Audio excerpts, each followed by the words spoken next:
आता आपण अपूर्णांकांचं अतिसंक्षिप्त रूप म्हणजे काय ते बघणार आहोत. आता ते समजून घेण्याआधी आपण हा अपूर्णांक बघूया. 3/9. आता 3/9 ला मी याच्या अंशाला आणि छेदाला दोन्हीकडे जर 3 ने भागलं तर माझं उत्तर काय येईल?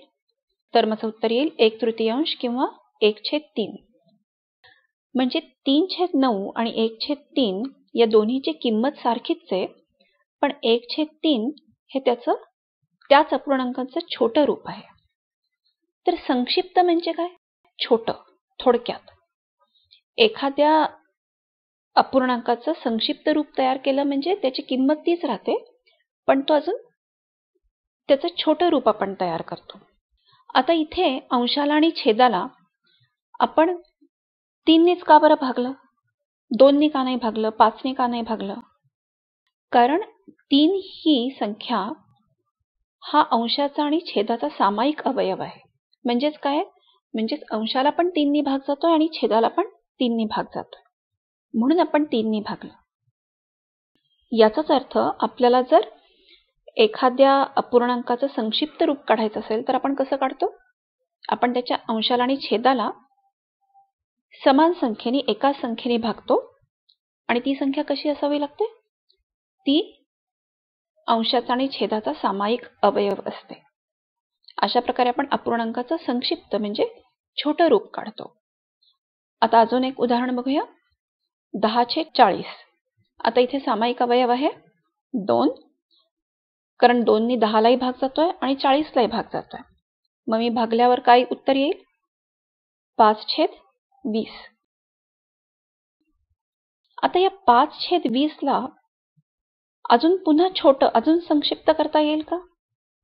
इथे काही सामायिक अवयव आहेत का? आहेत. कुठले? 5. 5 ने अंशालाही भाग जातोय आणि छेदालाही भाग जातोय.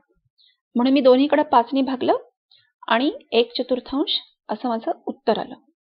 आता या 1/4 ला अजून कशाने भागून त्याचं अजून छोटं रूप तयार करता येईल का?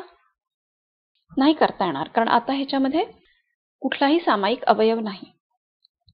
म्हणजेच आता आपण मी या दोन संख्यांकडे पाहिलं. पहिल्या उदाहरणातला अपूर्णांक 1/3 आणि दुसऱ्या उदाहरणामध्ये 1/4. या दोन अपूर्णांकांना पाहिल्यावर मला असं लक्षात येतं की आता मला ह्याच्याहून त्याचं छोटं रूप तयार करता येणार नाही. असा जेव्हा अपूर्णांक येतो तेव्हा आपण तो म्हणतो की हा अपूर्णांक हा त्याच्या अतिसंक्षिप्त रूपामध्ये आहे. म्हणजे काय? म्हणजे खूप छोट्या रूपामध्ये आहे. आता ह्याच्याहून छोटं त्याचं स्वरूप होणार नाही. तर अतिसंक्षिप्त रूपामध्ये अपूर्णांक कधी असतो? की जेव्हा आता अंश आणि छेदामध्ये सामायिक अवयव शिल्लक राहत नाही, त्यावेळेला तो अपूर्णांक अतिसंक्षिप्त रूपामध्ये असतो. आता या दुसऱ्या उदाहरणामध्ये 10/40 मध्ये मी 2 टप्प्यामध्ये तो अतिसंक्षिप्त अपूर्णांक मिळवला. आता या 2 टप्प्याऐवजी मला एकदम करता आलं असतं का? म्हणजे एकदा 2 ने भागायचं आणि एकदा 5 ने भागायचं. अंशाला आणि छेदाला असं करण्याऐवजी एकाच टप्प्यात मला हा 1/4 मिळू शकला असता का? तर मिळू शकला असता. कसं? मी 10/40 घेऊन अंशाला आणि छेदाला एकदम 10 ने भागलं असतं तर मला 1/4 मिळाला असता. आता ह्या बाबतीत जेव्हा मी 10 ने भागते तेव्हा 10 हा फक्त सामायिक अवयव नाहीये 10 आणि 40 मधला, तर तो 10 आणि 40चा मसावी सुद्धा आहे. याचाच अर्थ मी जेव्हा मसावीने भागेन अंशाला आणि छेदाला तेव्हा मला अतिसंक्षिप्त रूपातला अपूर्णांक मिळेल. म्हणजेच आपण काय शिकलो की अपूर्णांकाचं अतिसंक्षिप्त रूप मिळवायचं असेल तर अंशाला आणि छेदाला त्याच्या मसावीने महत्तम साधारण विभाजकाने भागायचे. आता आपण अजून उदाहरण बघूया. 1/50. आता 1 आणि 50 याच्यामध्ये काही सामायिक अवयव आहे का? काही नाहीये. त्यामुळे हा अपूर्णांक अतिसंक्षिप्त रूपात आहे. 5 आणि 17. आता आपल्याला माहिती आहे की 5 आणि 17 या दोन्ही मूळ संख्या आहेत. त्याच्यामुळे त्याचे काही अवयव पडणार नाही आहेत कुठलेही आणि त्याच्यामुळे त्यांच्यामध्ये सामायिक अवयव असणार नाही. त्यामुळे 5/17 हा अपूर्णांक अतिसंक्षिप्त रूपामध्ये आहे. 25/45.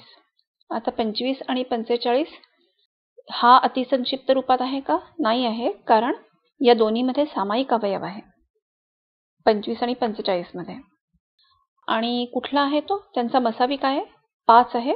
म्हणून अंशाला आणि छेदाला जर 5 ने भागलं तर उत्तर येतंय 5/9.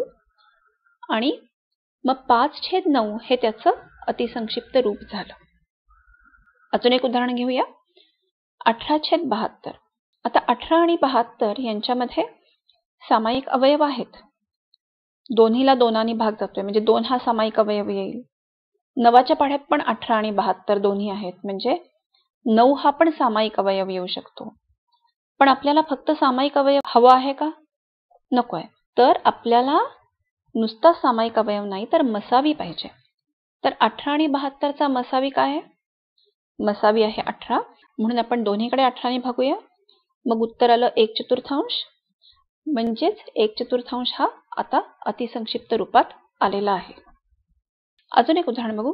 14 आणि 39 हे आकडे आहेत इथे. 14/39 असा आपला अपूर्णांक आहे. आता या दोन्ही पण संख्या या मूळ संख्या नाही आहेत, म्हणजे दोन्ही संख्यांचे अवयव पडतात. 14चे अवयव कोणते आहेत? 2 आणि 7. 39चे कुठले आहेत? 13-39 म्हणजे 13 आणि 3. अवयव दोन्हीचे पडलेत. एकाचे 2 आणि 7 आहेत, दुसऱ्याचे 3 आणि 13 आहेत. पण या दोन्हीमध्ये सामायिक अवयव कुठलाही नाही, म्हणजेच हा अपूर्णांक हा अतिसंक्षिप्त रूपामध्ये आहे.